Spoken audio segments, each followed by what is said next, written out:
некий список, как списка Магнитского. Это, скажем, список проклятий.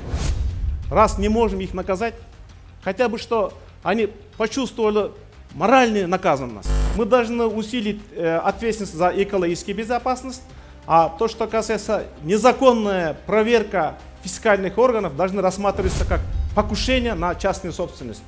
Поэтому мы должны провести инвентаризацию всех золотодобывающих компаний, чтобы они работали не только на менеджмент и на страну, чтобы увеличивались налоговые поступления именно с отрасли недропользования. Біз қайра мыйзамдық нұққа келішіміз керек. Асманда Құдай болса, жерде барымызға мыйзам бірдей болушымыз керек. Біз бүт ресурсты шекара мәселесі, суверенитет мәселесі. Біз андан еш нәрсе аянбашымыз керек. Ал ертеңге қалбаш керек. Ал бүгін шешіліш керек.